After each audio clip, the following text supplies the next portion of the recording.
Thank you very much, fellow Africans, and welcome to today's episode of the Change for African campaign. And so, fellow Africans, being on Wednesday, it's all about our third pillar of the Change for African campaign. This being episode number 78. I want to present to you our third pillar of the Change for African campaign, and we are relating this to the netted goal number 7. But its key target number 7.3, all about doubling the rate of improvement in energy efficiency by 2030. Doubling the rate of improvement in energy efficiency by 2030. So this is a netted goal, and that is its key target number 7.3, or target number 3 of the goal of the netted nation goal number 7, that is all about affordable and clean energy. So, fellow Africans, this evening, what I'm trying to do in terms of relating the two with the African resources, and then trying to dig on matter to that doubling, the doubling effect, the rate of improving the energy efficiency. That by 2030 we should have a doubled energy efficiency in the world. It's a global thing, but then we are sticking to what we call the African context, trying to exemplify things in the African context. So we try and take a look at what does this really mean when it comes to improving energy efficiency by 2030.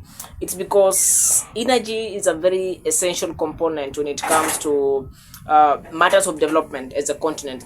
And remember, now energy is a resource also. So that is why on Wednesday is all about the resources, because energy is a resource. It's a very vital component when it comes to very many things, especially when it comes to development of a country, of a continent. You must have energy. And we're just speaking about the normal things, the natural resources. Energy is a resource. It is a natural resource. And here now we are trying to focus, because we are in a world whereby we are facing a lot of problems that emanate or come from the problems of climate change, and so we need to see on also, as we try and make sure that we double the energy efficiency as a continent of Africa, and then it should also be sustainable in such a way that it would not interfere with our climate change. That is why pillar number 3 is all about resources, but then the efficient use, sustainable use of these resources will count a lot, whereby we can use the same amount of energy, but to be able to do a very, or to that the same amount of energy is able to give a very huge impact when it comes to development of different areas. Energy is a very vital component. So therefore, we need to make sure that this is a resource that we have all the way from hydroelectric energy, from the sun energy or the solar energy. We have the geothermal, we have the wind. All these are natural resources of energy, and all these are renewable sources of energy, meaning they do not in any way, very minimally interfere with the global warming, or matter to do with global warming. So we need to have very efficient use of this and have it doubled in a way that we use a very minimum amount of energy, yes, but then it's able to give a very huge results. It is possible. We only need contemporary systems to be able to facilitate that, so that Africa can utilize its resources wisely, because we are a land of great potential. Potential means we have the resources. That is why potential is our pillar number 3. Now after potential, we speak about now the resources. What now? These resources, when we tap into these resources, we are able now to unleash the Africa's potential. So speaking about this, every corner of Africa is able to grow. Every corner of Africa is able to have a very great future, but it calls for sane governance. It calls for empathy. It calls for people who are ready to have a prosperous continent. That is why we speak about pillar number 1, governance. Starts from the traits of individual persons, starts from the traits of these people.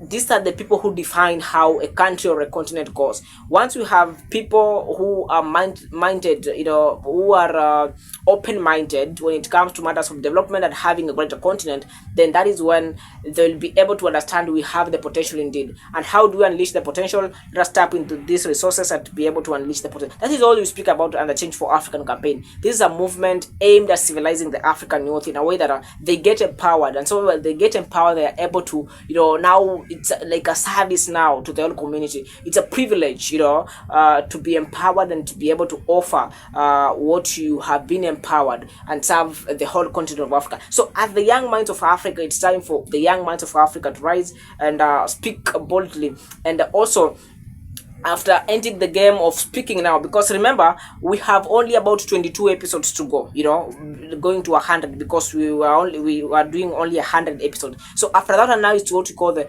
actualization part of it. We are now the practicality part of it. How do we have spoken about resources, we have vindicated that we do have the resources, so we have, so what are we going to do after speaking so much about the resources? Yes, now it's time to actualize. It's time for the practicability part of it, to be able to make sure that the African resources are put into efficient use. When you speak about energy, because this one is about energy, remember energy is a vital, because if it's a vital component, if Africa in any way is to develop, we must have energy. We must utilize our energy. We must make sure we put up the requisite facilities that can be able to facilitate the well-being of this energy, that can be able to facilitate, so that we can have very huge sources of energy that will lead to Africa being industrialized. We can never industrialize when you have no good systems of energy. So therefore, not that we have no energy, but we do not have the systems. If once we get the systems, the goodwill, the energy, the sources of energy will be able to be tapped into, that is when the Africa's potential will be unleashed, and the African resources will, for the first time, benefit the African person directly. So for fellow Africans, allow me to end it at that point.